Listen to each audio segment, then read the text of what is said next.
Bom dia, irmãos. Que a graça e a paz do Senhor esteja com todos. Nós estamos agora tendo a oportunidade de nos comunicarmos por esse intermédio. Não é o ideal, vamos dizer assim, mas é o possível, tendo em vista aquilo que é necessário para a vida espiritual dos irmãos. Nós iríamos para a igreja amanhã de manhã. No entanto, por recomendação de irmãos, e também porque eu aprendi a fazer esse vídeo, né, e colocar no YouTube, e depois compartilhar no grupo da igreja, nós vimos que seria fundamental que fizéssemos assim, seria mais seguro assim para todos nós. Hoje nós temos que ouvir a palavra do Senhor, como em todos os outros dias, em especial no domingo, dia do Senhor, e é justamente visando essa nossa necessidade que não cessa, não acaba, não se finda por causa desses problemas que nós estamos enfrentando, é que nós vamos orar ao Senhor Deus, depois de já termos, né, seguido a liturgia que foi passada aos irmãos, e depois vamos meditar na palavra do Senhor, no Salmo 127, nós vamos trazer uma meditação rápida, e depois disso nós vamos ter a nossa aula de escola dominical normalmente. Oremos, irmãos. Santo e eterno Deus, nós te agradecemos pelo privilégio que temos de usar esse meio, Senhor, para transmitir a Tua palavra, para transmitir, Senhor Deus, o Teu santo evangelho. Ó Senhor, cuida de nós, Pai. Tem misericórdia de nós, ó Deus, e não nos deixa, Senhor Deus, nos enganarmos, não nos deixa, Senhor Deus, desviarmos o olhar daquilo que é mais importante para as nossas vidas. Ó Senhor, nos ilumina nesse instante, Pai. Nós precisamos aprender a Tua palavra, ó Deus. Em nome de Jesus. Amém. Abra, por favor, a sua Bíblia. No Salmo 127, nós vamos ler o verso 1 e o verso 2. Salmo 127, verso 1 e 2 diz: Se o Senhor não edificar a casa, em vão trabalham os que a edificam. Se o Senhor não guardar a cidade, em vão vigia a sentinela. Inútil vos será levantar de madrugada, repousar tarde, comer o pão que penosamente granjeastes. Aos seus amados ele o dá enquanto dormem. Queridos, esse salmo de Salomão, salmo de romagem, né, foi um cântico de romagem entoado pelo povo do Senhor, enquanto esse povo caminhava para Jerusalém, para cultuar no templo do Senhor. Esse é um salmo, evidentemente, de sabedoria. Esse é um salmo que declara a verdadeira sabedoria, mesmo que tenhamos que enfrentar dificuldades, temores. Por que eu digo isso? É simples, irmãos. Nós estamos aqui diante de um texto que o povo cantava ao Senhor, que o povo entoava o Senhor enquanto deixava seus bens para trás. O que eu quero dizer, deixavam seus bens para trás? O povo de Israel não morava em Jerusalém. Há uma parte de pessoas que moravam em Jerusalém, há uma parte do povo de Deus que estava na região próxima a Jerusalém, mas a grande maioria não morava perto de Jerusalém. A grande maioria do povo de Deus estava distante de Jerusalém, distante do templo do Senhor, e mesmo assim eles tinham que guardar o dia do Senhor nas suas localidades, mas também deveriam atender aos chamados de Deus para os períodos em que o povo deveria se reunir lá em Jerusalém para cultuar o Senhor, para comemorar festas que o Senhor Deus havia ordenado, para estar em comunhão e lembrando dos grandes feitos que o Senhor Deus fizera àquele povo.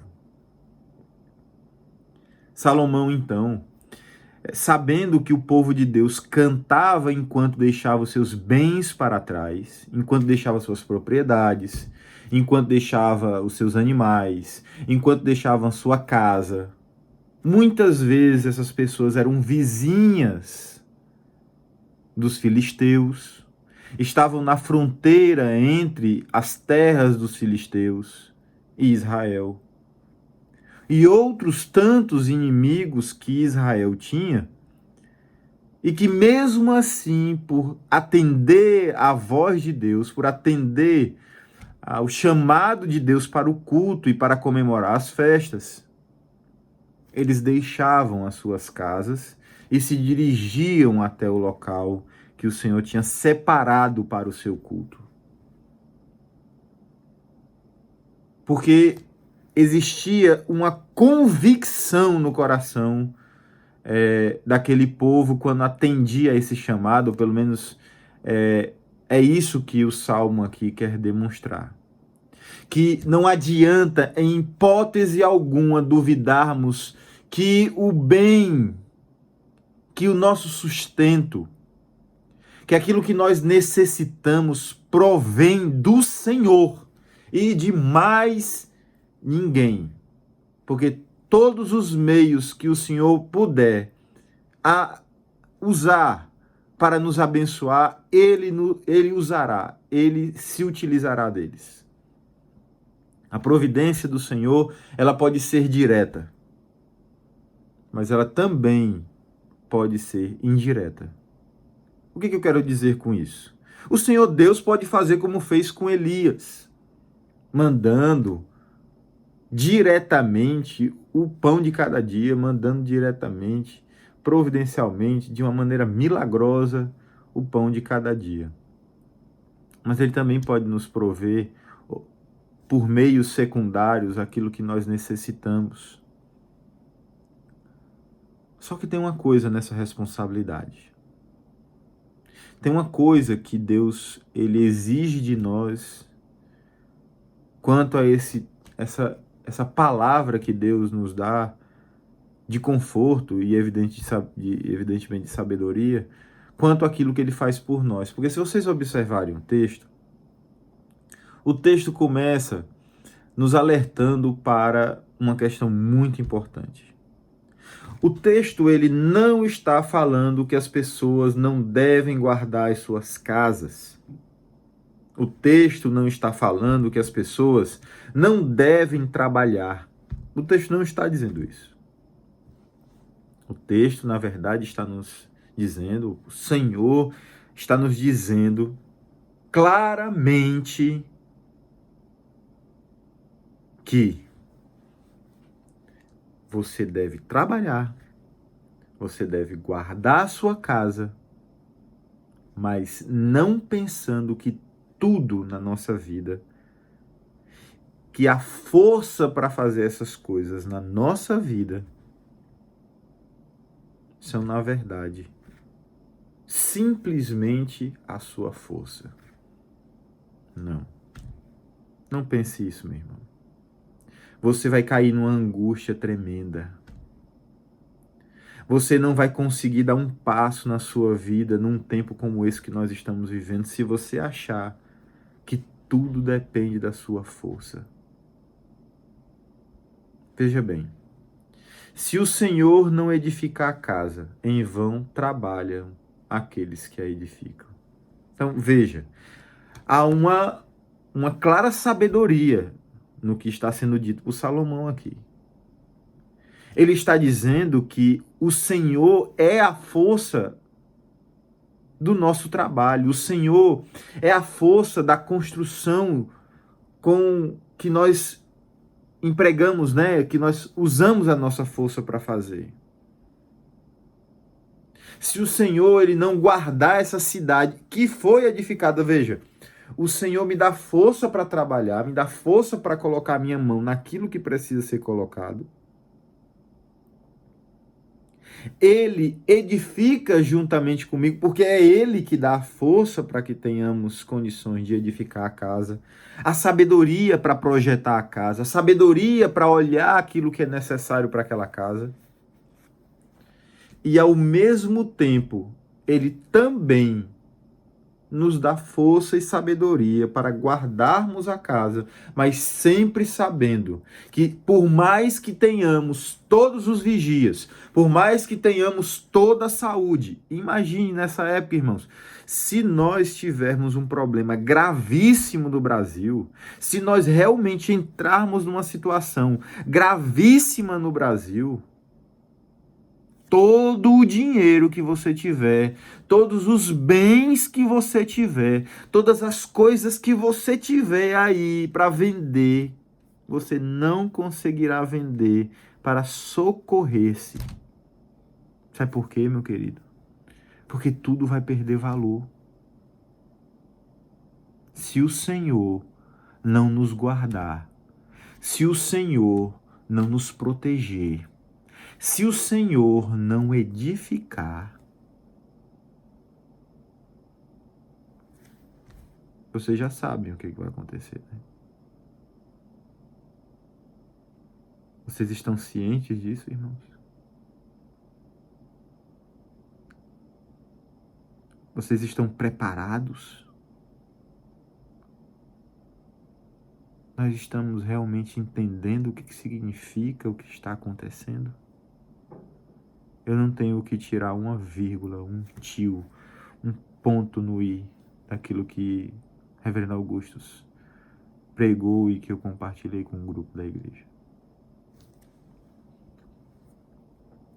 Se nós não aprendermos sobre a nossa pequenez diante de tudo isso que está acontecendo, se nós não aprendermos a ter alegria, prazer e satisfação naquilo que Deus é e é em nós, o que adianta nós sairmos dessa situação tão difícil, de uma doença que não pode ser curada com dinheiro, das dificuldades financeiras que possam vir em decorrência do dinheiro que vai faltar? Não. Não é do dinheiro que vai faltar. É a falta do que comprar com este dinheiro. Você não compra a sua saúde, que é a coisa mais importante que está sendo falada aqui agora. Pior de tudo, você não compra jamais, jamais, jamais a possibilidade de não morrer. Para Deus é tão bom, irmãos. Tão bom, tão maravilhoso, tão extraordinário, que Ele diz que edifica conosco e guarda.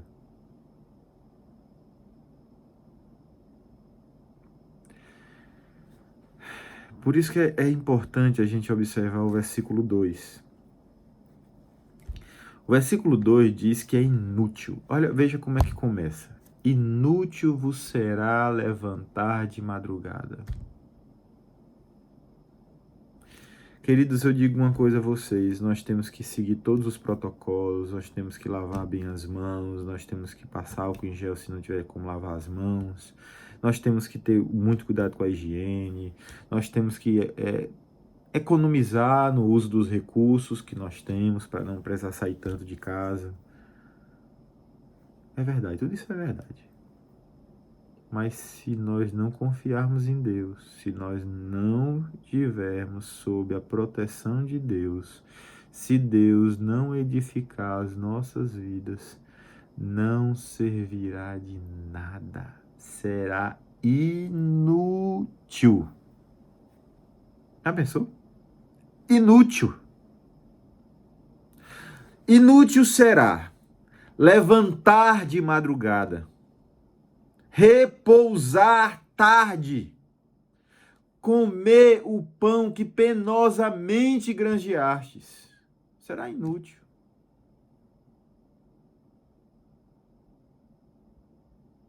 Inútil.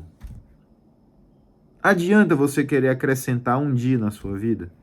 Se esse vírus ele pegar em qualquer um de nós e nós tivermos que morrer, adianta você empregar todo o seu dinheiro em estar curado?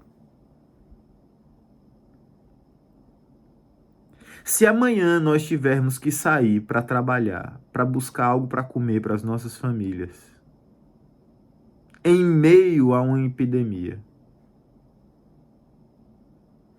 nós não teremos que fazer.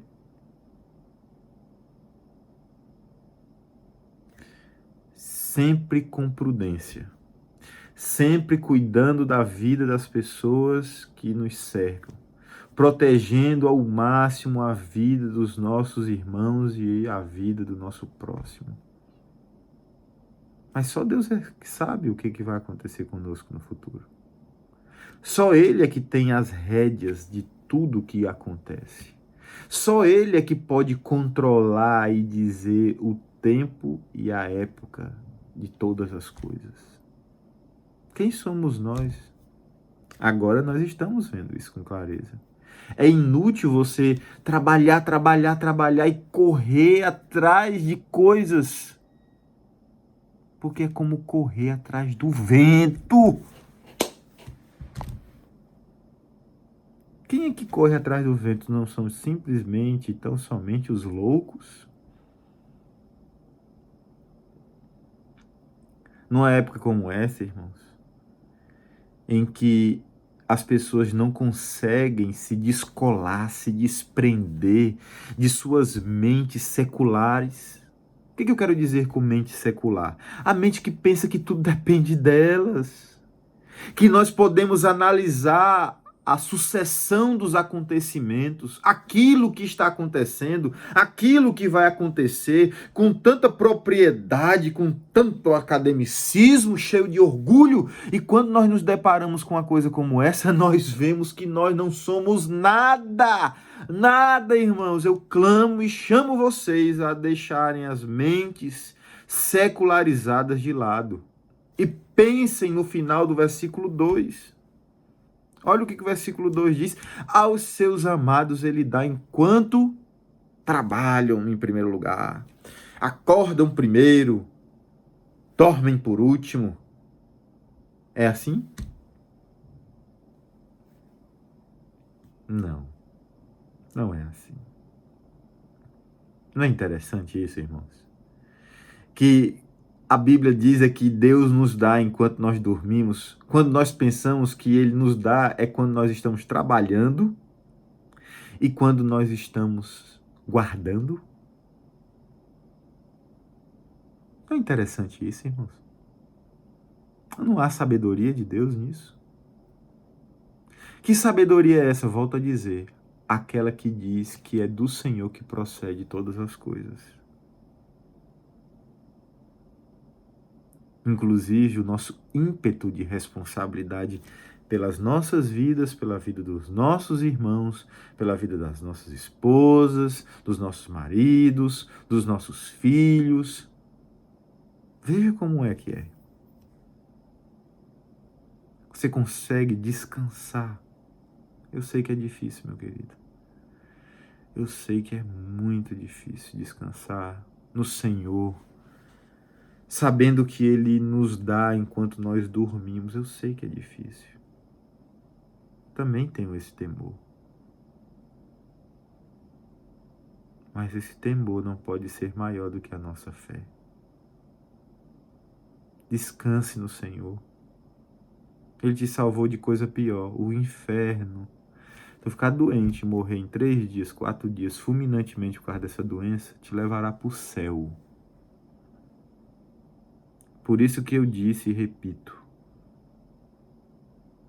nós não deveríamos temer a morte. Nós deveríamos temer não viver para a glória de Deus nessa vida. Isso nós devemos temer. Veja bem, olha aí o Salmo 127. Veja como o Salmo, ele nos mostra no que se espraia a nossa confiança em Deus. Para onde é que a gente olha em tempo de calamidade? Não, nós não podemos ter filho, tá vendo? Olha, nós não podemos confiar nas coisas, assim, porque acontece uma coisa dessa, como é que a gente come?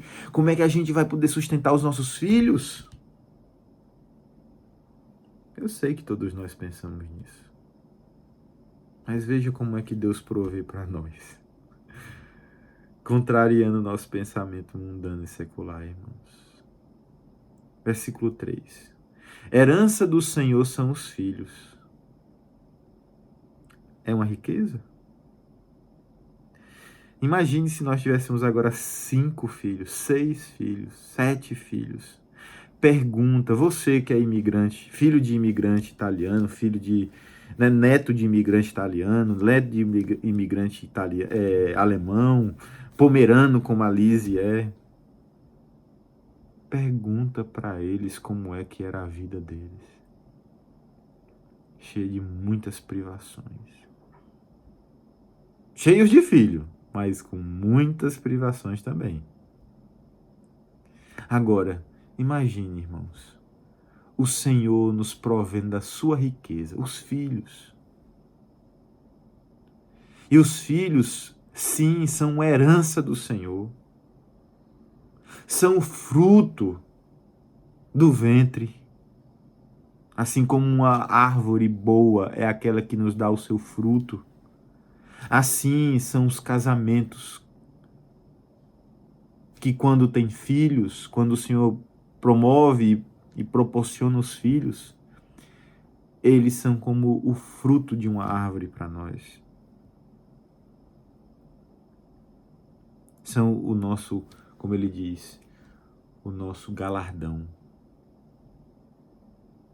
É um momento agora em que nós com os nossos filhos podemos nos ajuntar, orar, clamar ao Senhor, ensinar o temor de Deus a eles, mostrar como nós não podemos jamais colocar os nossos corações nas coisas, nos bens, na fartura do alimento, que um dia podemos ter escassez, mas nunca deveremos abandonar o Senhor. Pelo contrário, nós temos que temer ao Senhor, amar o Senhor de todo o nosso coração. Olha o que ele diz mais: como flechas na mão do guerreiro, assim os filhos da mocidade. Imagine se você tem uma propriedade e sempre está com o risco de alguém invadir, de alguém tomar, né? Os inimigos de Israel viviam sempre à espreita de uma boa oportunidade para prejudicar o povo de Deus. Se você tivesse muitos filhos, você teria como proteger melhor a sua propriedade. Você teria como melhor cultivar a sua terra, colher o fruto da terra. Porque a família trabalhava junto, aprendia junto, cultuava junto.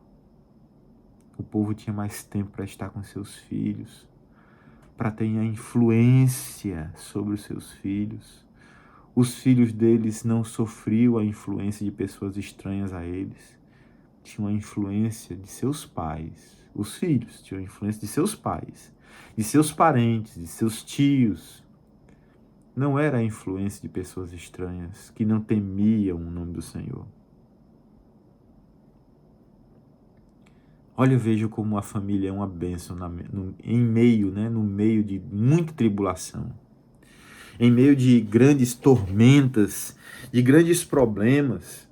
É justamente na família em que nós encontramos refúgio do Senhor, refrigério do Senhor. Sabe o que você deveria fazer, meu irmão?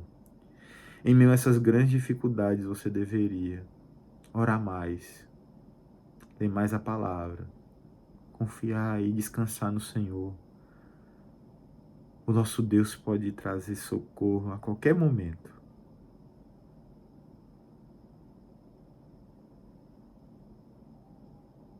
Você confia nisso? Você está pronto para se alegrar no Senhor em meio a essa dificuldade, para que a sua alegria seja muito maior quando Ele nos socorrer, quando Ele nos resgatar dessa dificuldade? Eita, que alegria, né, irmãos? Nós vamos poder nos alegrar no Senhor, cantar louvores ao Senhor, porque no momento do choro e da tristeza, nós estivemos juntos, nós estivemos em família, nós vimos o Senhor nos proteger com o afago dos nossos filhos, com o abraço deles, com a risada deles. As meninas aqui em casa estão rindo, se alegrando, de vez em quando estão brigando. É uma maravilha, irmãos. Porque o Senhor é bom e nos alegra e nos põe no chão quando nós estamos em família. Nos põe no chão assim, coloca o nosso pé no chão, mostra aquilo que nós deveríamos valorizar muito mais. Por isso, eu falo sobre o versículo 5, pensando nessa alegria. Feliz o homem que enche deles a sua aljava. Não será envergonhado quando pleitear com os inimigos à porta. Lembra quando eu disse que os filhos, você tem muito filho, imagina a propriedade, né? Por isso, irmãos. Porque é maravilhoso saber que o nosso Deus nos presenteia com filhos que podem estar ao nosso lado nesses momentos tão difíceis. Se acompanhe mais do seu filho, ore mais com ele, fale, converse mais com ele, tenha tempo com ele. Ouça essa pregação junto com ele, porque eu pedi a cada um que seguisse a liturgia, estivesse ali com seus filhos orando, cantando esses louvores, depois disso ouvindo a pregação da palavra. Faça isso, meu irmão. É muito importante que você faça isso com a sua família. Vamos orar ao nosso Deus. Vamos pedir ao Senhor que Ele nos abençoe nesse momento. Senhor Deus bendito, nós te pedimos que o Senhor coloque no coração de cada um aqui, inclusive no meu, aquilo que a Tua palavra acabou de nos ensinar. Ó Senhor, guarda o nosso coração do medo e do temor, que possamos nos sentir agraciados junto aos nossos e que possamos esperar no Senhor o socorro e sermos responsáveis e cumprir tudo aquilo que nos compete fazer. Nos dá força, ó Deus, em nome de Jesus. Amém. Que Deus abençoe a cada um, proteja, livre e guarde todo o mal. Se arrependa, Senhor, se arrependa na presença do Senhor. E seja alegre, feliz com aquilo que o Senhor tem provido a nós. Em nome de Jesus. Amém.